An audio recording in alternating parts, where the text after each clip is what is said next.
What's the deal? How you doing? Welcome back. Do me a favor before we get started. Go ahead and hit that subscribe button, hit that like button, and tap that bell so that you can get notifications every time I upload a new video. The name of this video is called Emotional Love versus Value-Based Love. And emotional love is going to be referred to as emotional attachment because that's really what it is. Have you ever met a partner and didn't immediately feel butterflies or strong desire or hell, anything for that matter? And on the other hand, have you met a partner and felt intense physical attraction and passion and it was just super magnetic? Cool. Contrary to many people's beliefs, the first scenario can grow with effort and intention. But making that initial interaction in the second scenario your foundation, that's a dangerous thing to do if longevity is what you seek. The reason knowing the difference between emotional attachment and value-based love is critical is because it propels you towards the understanding of what it'll cost you to move in the frequency of one and not the other. Love based on emotions won't be sustainable. Feelings are fleeting and otherwise inconsistent. If the quality of love you give changes or your level of respect changes, your integrity, your loyalty, if you stonewall your partner, if you pull back or gaslight whenever you aren't made to feel good, are you really in a place to give to a commitment what's necessary and be reliable no matter what? I guess we're about to find out. Come on. Let's go.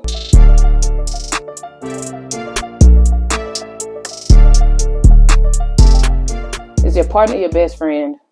Do you have shared interests, spend a lot of time together, and share mutual respect? Value-based love embodies things like commitment, temperance, influence, and companionship, to say the least. Now, feelings create temporary importance, whereas values provide enduring meaning and purpose to life. Things like lingering exes or romantic partners, lust, toxic highs, and avoidable lows are some of the things that you can expect when you're moving in the energy of emotional love, otherwise known as attachment. Would you only love your kids or yourself if you felt happy? Values are deeply held beliefs, and they may change, but not often in most cases. When you move in the frequency of value and depth, it tells the universe that you want to become more well-rounded, wholesome even. These people don't get into something unless they feel they have something to offer you and you have something to offer them. And this, my friends, is reciprocity. But we're going to dig into that at another time. Seeking a life partner requires you to use core values as a screening process. Think of it as a job. When you meet somebody, they should be going through the interview phase. And then, if hired, placed on a probationary period. And once they've done the work without the reward and have proven themselves consistent and reliable, then they may have the opportunity to move into a more permanent role with benefits and promotions in the future, should everything continue. If you value health, you shouldn't settle for someone that's a glutton or they don't believe in exercising because they're nice. If you value honesty, you shouldn't settle for sneaky and secretive energies in place of fun times. If you value you, the first thing you need to do is identify your core values, because only then can you move with intention and create a healthy, authentic dynamic in your life. A few of the most common values of a healthy relationship: trust, loyalty, religion, family, communication, lifestyle, honesty, self-discipline, self-improvement, and finances. Loyalty is a dedication. It is knowing without a doubt that you're solely devoted to each other. And that's it. Line drawing, boundaries set. Communication. Discuss everything. I cannot stress this enough. Put it all on the table. And be sure not to only include the things that you don't like, because positive reinforcement matters. If you've been exhausted every morning that you wake up for work and you're running behind, but you have a partner who's already made your coffee, put your toothpaste on your toothbrush, and put your belongings by the door all before praying over you, show them some appreciation for bridging that gap for you. Now, lifestyle. If you enjoy doing different things, if your person is a homebody and you always like to be outside, you're probably not going to spend a lot of time with one another. And the likeliness of this relationship lasting is slim.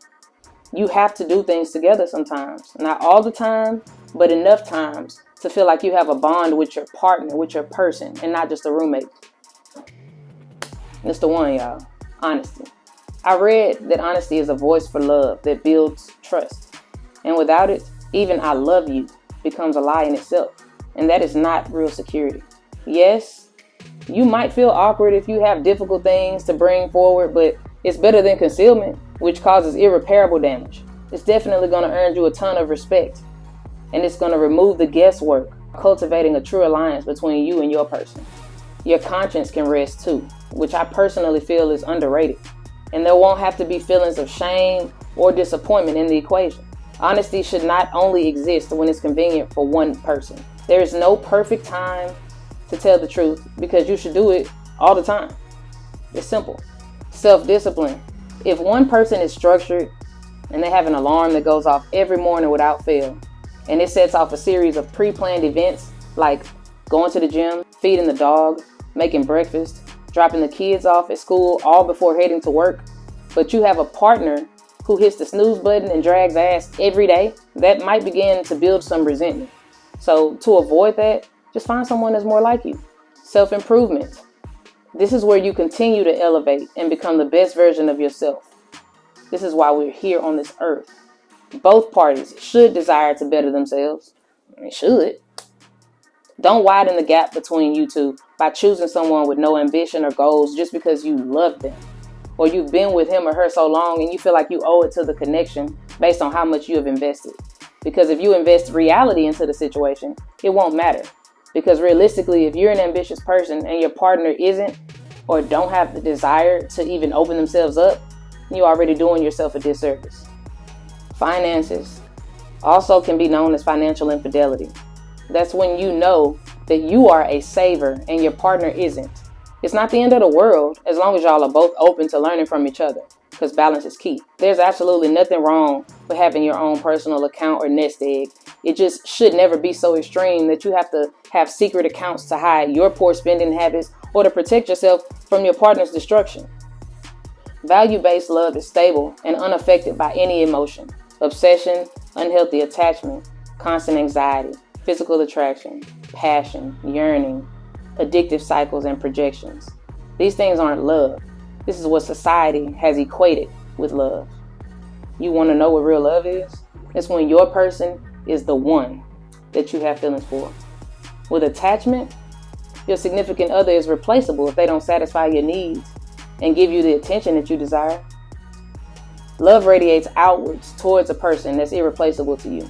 Attachment is more self-serving, and it echoes inward what sense of security and satisfaction someone or something gives you, which makes people feel like an option.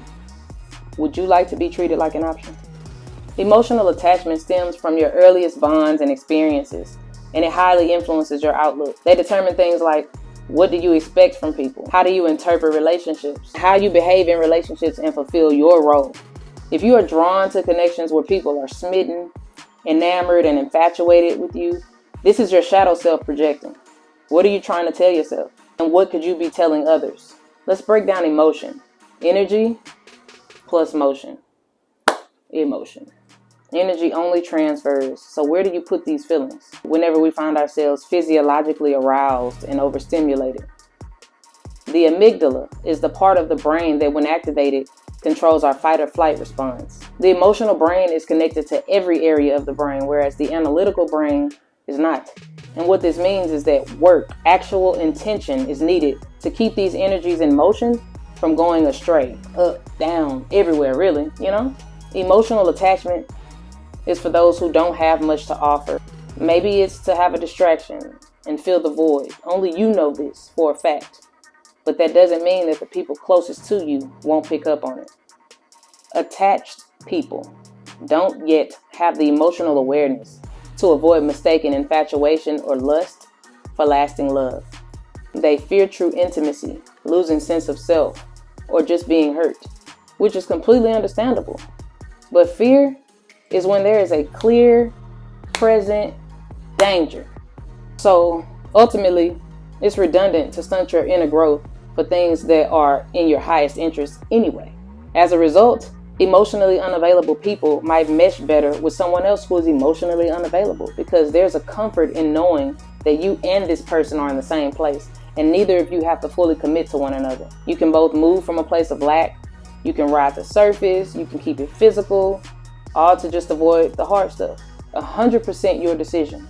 But can I keep it real with y'all? Can I tell you something? Listen, come here, get closer.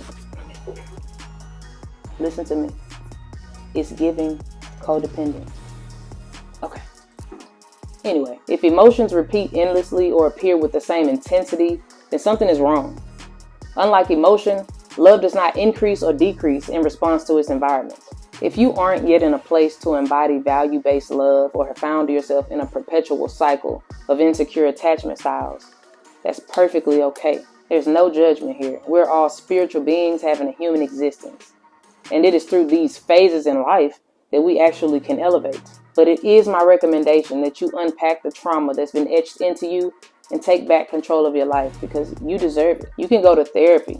It's literally at the click of a button on your phone. You can keep it private.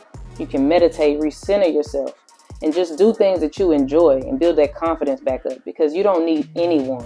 You've only ever needed yourself. The question is, will you show up? You are not what's happened to you. You are lovable, and you got this. I want y'all to repeat this affirmation. I am a masterpiece, mastering peace, one day at a time. Do good and be good to yourselves. And as I stated, nigga, we made it. We made it.